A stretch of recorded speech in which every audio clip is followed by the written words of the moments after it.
Olá, turma. O tema da nossa aula de hoje é sobre a flora normal do homem. Bom, o que seria a flora? Flora também tem o seu sinônimo na palavra microbiota. E a definição de microbiota refere-se à população de micro-organismos que habita a pele e as mucosas de pessoas normais e sadias. Convive por toda a vida. Essa microbiota ela é encontrada em nosso corpo durante toda a nossa vida, de modo que ela vai se formando desde o nascimento até as diversas fases da vida adulta, resultando em comunidades bacterianas estáveis. Para tanto, é necessário entender que os micro-organismos eles são encontrados em vários lugares. E isso não seria diferente quanto a ter que encontrá-los em nosso corpo. Por isso que nós mencionamos que os micro-organismos eles são ubíquos, ou seja, eles podem ser encontrados na água, podem ser encontrados em todos os lugares que você possa imaginar. Claro que existem algumas exceções. De modo que os micro-organismos eles podem ser mais numerosos do que as nossas próprias células. Logo, a nossa microbiota acredita-se, que ela seja muito mais numerosa do que as nossas próprias células eucariontes. Então, o corpo humano é continuamente habitado por vários micro-organismos diferentes, em sua maioria bactérias, que em condições normais e em um indivíduo sadio são inofensivos e podem até ser benéficos. Quando menciona que podem até ser benéficos, é necessário ressaltar que na maioria das vezes eles são benéficos, mas para um indivíduo imunodeprimido, de acordo com a presença ou a ausência dessas populações, que constituem a nossa microbiota, pode se apresentar algumas patologias. E quem constitui a nossa microbiota? Segundo o livro de microbiologia do Trabuzzi, ele menciona que os micro-organismos eles são constituídos pelas bactérias, pelos fungos, pelos vírus, pelas arqueias e pelos protistas. Mas é necessário ressaltar que a nossa microbiota ela é constituída por todos esses tipos de micro-organismos, mas há a presença que mais predomina são de bactérias. Bom, quanto aos vírus que constituem a nossa microbiota, há principalmente aqueles que são denominados de bacteriófagos, ou seja, aqueles vírus que vão infectar principalmente bactérias, porque os vírus que infectam as células humanas, ou rapidamente eles são eliminados rapidamente pelo corpo através das nossas defesas do sistema imunológico, ou então eles causam infecção, porque é necessário lembrar que para um vírus conseguir infectar uma determinada célula, os seus receptores precisam ser reconhecidos por aquela célula.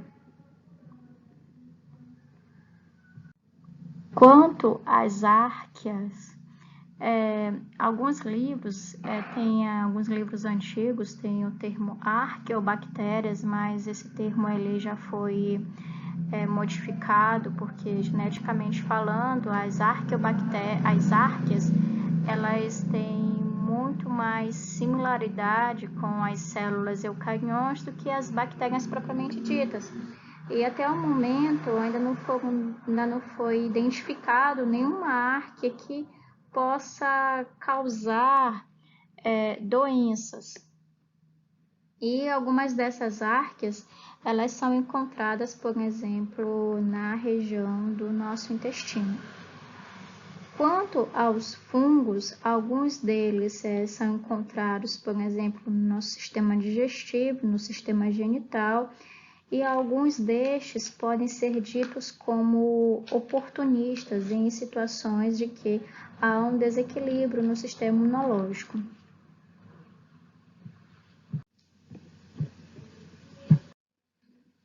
Bom, e onde essa microbiota pode ser encontrada?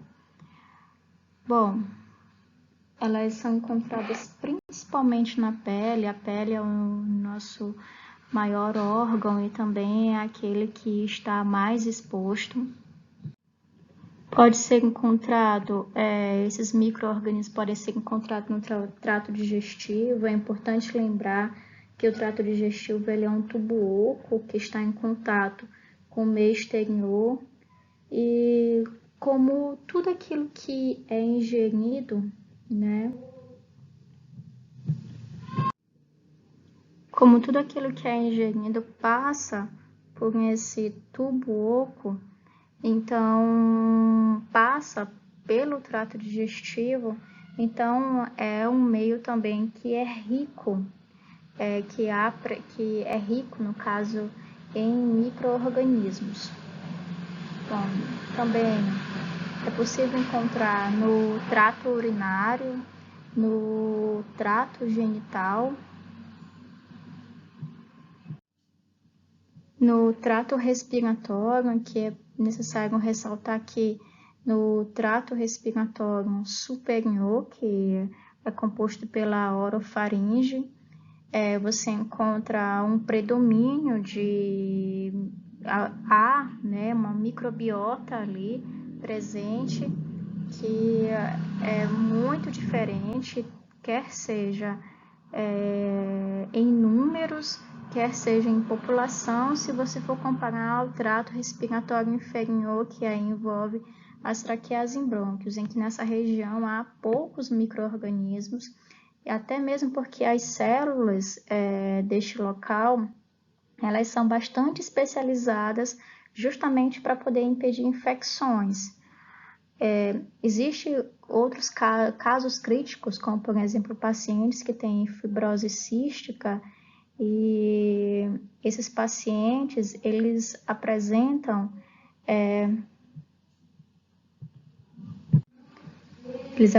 uma deficiência nos mecanismos de defesa que envolve essas células do trato respiratório inferior.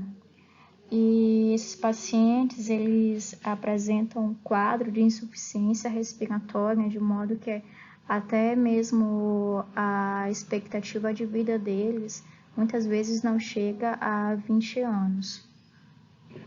Agora, depois de mencionar todos os locais onde há a presença de uma microbiota, é necessário também mencionar aqueles sítios que são considerados como estéreis, ou seja, que você não vai encontrar nenhum tipo de micro-organismo. Caso encontrar, é sinônimo de algum problema ali, como no caso do sangue, do licor, ou seja, o licor é aquele fluido que passa pelo sistema nervoso central, e de alguns tecidos profundos, como coração, baço. E antes considerado como regiões estéreis, que no caso eram o útero e a placenta, mais recentemente observou-se que o útero e a placenta eles não são estéreis, porque eles observaram que em mulheres em idade reprodutiva apresentam uma microbiota no útero, assim como na placenta. Logo, não são estéreis. E as bactérias placentárias, elas são, na sua maioria, não patogênicas e podem ter importantes funções para o feto, como metabolizar vitaminas, e entre as espécies encontradas, a mais abundante foi a Escherichia coli. Essa bactéria ela é muito comum na flora intestinal. E entre os micróbios encontrados também estavam espécies típicas dos sucos gengivais e das mucosas orais.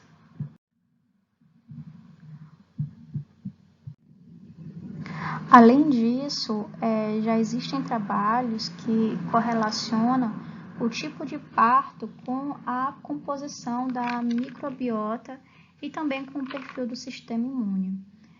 Bom, de modo que um parto, normal pode futuramente predizer muito quanto ao tipo de microbiota que essa criança vai ter, comparado, por exemplo, a um parto cesariano. Então, as principais vantagens de um parto normal para a microbiota está porque, olha, durante o nascimento, o bebê ele vem de um ambiente estéril.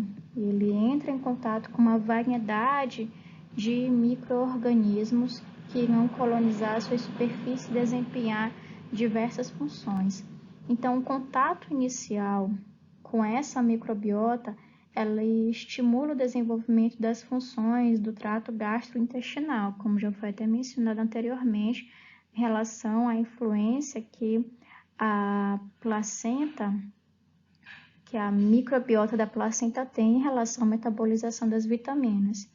Quanto ao sistema imune, os micro-organismos colonizadores atuam como indutores da maturação de todo o sistema imune. Então, logo quando essa criança que nasce de parto normal, ela tende a ter uma microbiota muito mais parecida com a da mãe, comparado com uma criança que nasce de parto cesariano, que aí ela vai ter uma microbiota diferente e até mesmo acredita-se que algumas dessas crianças que tiveram parto cesariano futuramente foram muito mais suscetíveis a apresentar doenças autoimunes. E para dar prosseguimento à aula, é necessário entender alguns conceitos básicos.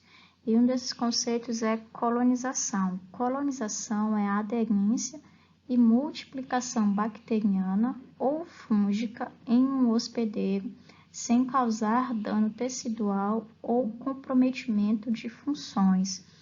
Uma vez é necessário ressaltar que o dano tecidual, e o comprometimento de função já não vai ser mais uma característica de um micro-organismo que vai realizar uma colonização, mas sim de um micro-organismo que vai causar uma infecção.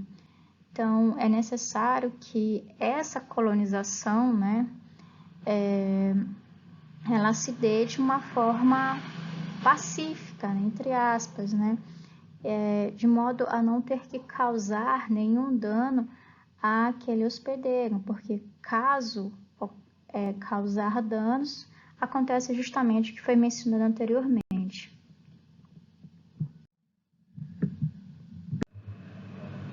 E quais são as principais funções dessa microbiota, ou seja, quais os benefícios que elas podem nos proporcionar? Nós podemos listar as seguintes. Primeiro, impedir a colonização por patógenos do meio externo e o possível desenvolvimento de doença por meio de interferência bacteriana. Ou seja, essas bactérias que fazem parte da nossa flora normal, elas vão nada mais nada menos que ocupar o espaço que poderia ser tomado por uma bactéria patogênica. Além disso,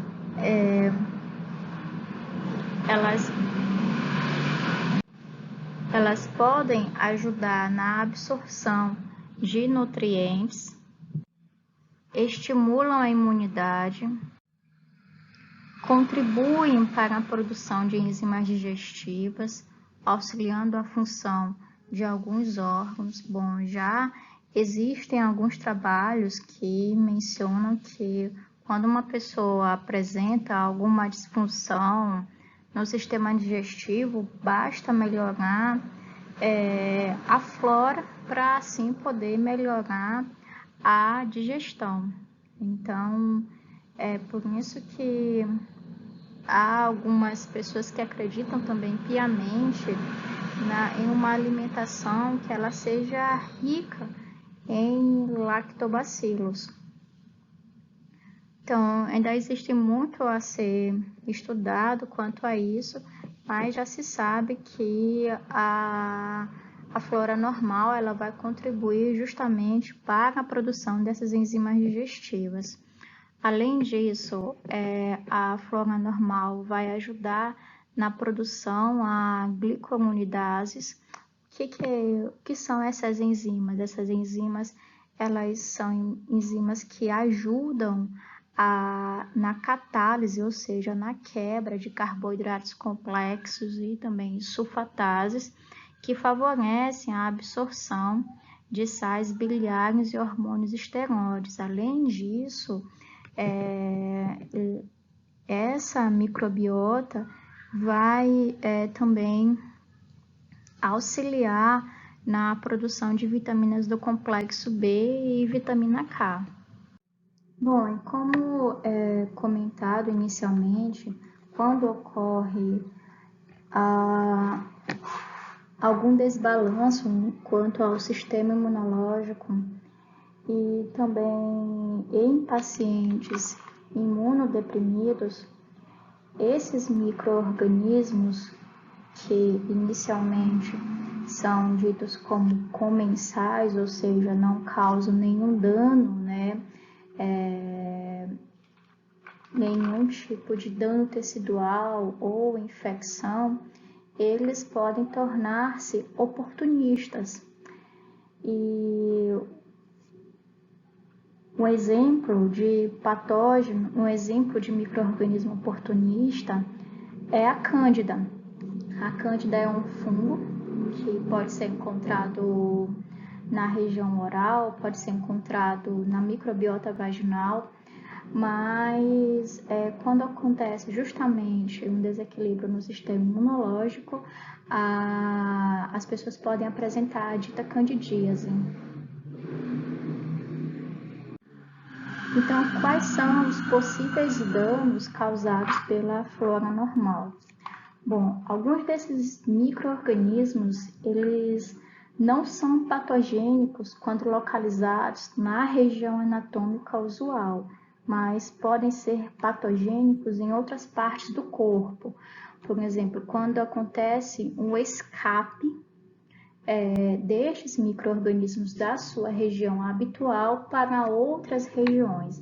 Aí sim eles podem causar infecções. Um exemplo é o Staphylococcus epidermidis, o qual ele pode ser encontrado normalmente compondo a nossa microbiota da pele, mas se ele for encontrado, por exemplo, em outros lugares, pode muito bem causar infecções. Um exemplo disso também é a dita apendicite, também é um exemplo de micro-organismos que fazem parte da nossa microbiota normal, mas que foram colonizados para outra região, que escaparam para outra região. A colecistite, que é uma inflamação na vesícula biliar, e a infecção do trato urinário, que envolve principalmente bexiga ou rins. Bom, as infecções do trato urinário, elas são muito comuns em mulheres, principalmente devido ao tamanho da uretra. As mulheres apresentam um tamanho bem menor na uretra e também muitos desses micro-organismos, eles vêm da região do sistema digestivo. Além disso, os possíveis danos causados podem estar justamente na implicação em tumores malignos de intestino e reto, a mudança no comportamento do sistema imune e a influência no metabolismo de substâncias e a alteração na reprodução das células tumorais. Bom, já há vários estudos que mencionam a influência que existe entre a microbiota e o desenvolvimento de não apenas tumores do intestino ou do reto, mas de outros tipos de tumores também, de modo que, de acordo com a microbiota, esses tumores podem ter comportamentos diferenciados. Outros mais é a presença de doença inflamatória intestinal, como, por exemplo, essas doenças inflamatórias intestinais, elas recebem o nome genérico de doenças autoimunes dos intestinos. Um exemplo é a doença de Crohn e a retocolite ulcerativa. Além disso, nós temos casos, por exemplo, de pacientes com HIV, em que já há dados que mencionam que a presença do vírus e também o tratamento que esses pacientes eles são submetidos, que é o TARV, que é a terapia antirretroviral, esse tratamento nada mais é do que a combinação de 3 drogas, cujo objetivo é controlar a proliferação do vírus, também pode influenciar nessa translocação bacteriana, ou seja, pode influenciar com que essas bactérias elas possam mudar de lugar. Por exemplo, não é muito comum observar, aliás, não é muito difícil observar pacientes que têm pacientes HIV positivo, por exemplo, com peritonite, ou então com infecções oportunistas, por exemplo. E quais são os fatores que vão influenciar na composição da nossa microbiota? Inicialmente, a idade. Um recém-nascido, por exemplo, quando na vida intrauterina, ele está num ambiente que é 100% estéril. Mas, assim que ele entra em contato com o meio, a colonização, a formação dessa microbiota vai ser logo de início a pele, a faringe, o trato gastrointestinal e as mucosas. Além disso, por exemplo, uma criança, ele apresenta uma microbiota que é diferente, por exemplo, de um idoso. Isso quer seja devido à exposição que esses 2 grupos, que são totalmente diferentes, né, já tiveram. Tem também a dieta. Então, isso influencia muito quanto à questão da microbiota presente no trato gastrointestinal, de modo que também já existem alguns trabalhos que mencionam, por exemplo, pessoas que têm intolerância à lactose. Isso pode ser devido até mesmo à sua microbiota, que pode ser um pouco diferenciada. A saúde, bom, isso não é como segredo para ninguém, como tem sido mencionado várias vezes. Pessoas que são imunodeprimidas, elas apresentam uma flora diferenciada. A profissão reflete muito quanto à exposição que aquele indivíduo tem. Por exemplo, profissionais de saúde, os quais a todo momento estão nos hospitais, eles apresentam uma microbiota que muitas vezes é uma microbiota de micro-organismos muito mais resistentes e que são muito mais passíveis a fazer com que ocorra o adoecimento. O estado hormonal, então, uma mulher que está em menopausa, ela apresenta uma flora normal diferente do que uma jovem, por exemplo, com seus 15 anos. A higiene pessoal, então, uma pessoa que apresenta, ou seja, uma pessoa que tem resistência a banhos, ela apresenta uma flora muito mais expressiva. Mas isso não quer dizer que isso é sinal de saúde, né? E muito menos excesso de limpeza é sinal também de uma saúde excelente. Porque, como eu falei anteriormente, uma das funções da microbiota da flora normal, é justamente fazer com que esses micro-organismos eles ocupem o espaço de bactérias patogênicas. Então, os micro-organismos, a nossa microbiota, ela faz parte da nossa primeira linha de defesa no nosso sistema imunológico, faz parte das nossas barreiras. Então, o excesso, às vezes, de sabonetes, né, que são antibacterianos, podem trazer alguns problemas.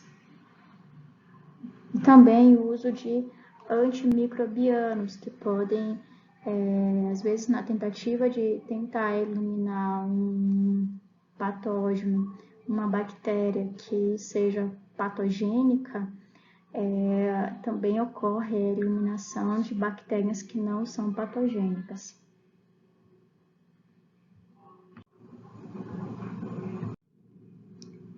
E a microbiota ela pode ser classificada como residente ou transitória. Também pode ser conhecida como transitória ou permanente. A microbiota residente, ela também é chamada de microbiota normal ou flora normal ou autóctone. São micro-organismos que estabelecem uma residência mais ou menos permanente, ou seja, eles colonizam, mas que não produzem doença em condições normais. E são altamente dependentes das condições às quais o indivíduo é exposto e altamente diversa entre indivíduos. Enquanto além disso, a microbiota residente, ela tem um papel importante na manutenção da integridade do hospedeiro quando em equilíbrio em um sítio específico. É necessário ressaltar isso, quando ela está no seu sítio específico. Ela oferece barreira contra a colonização por patógenos, ela produz substâncias utilizáveis pelo hospedeiro, como, por exemplo, o auxílio na produção de vitaminas que podem ser utilizadas, por exemplo, no próprio sistema digestivo. Elas degradam produtos tóxicos e participam da modulação do sistema imune dos hospedeiros. Enquanto a microbiota transitória, ela também é chamada de transiente ou alóctone. São micro-organismos não patogênicos ou potencialmente patogênicos. São encontrados em superfícies externas e internas durante algumas horas, dias ou mesmo semanas. Pouca importância se a microbiota residente estiver em equilíbrio. Caso ocorra alteração neste equilíbrio, os micro-organismos transitórios podem proliferar-se. Então, é necessário ressaltar nisso, que eles não prejudicam a microbiota residente, mas se acontecer algum desequilíbrio, esses micro-organismos transitórios, eles podem proliferar-se e produzir doença. Bom, turma, essa foi a nossa aula e obrigada.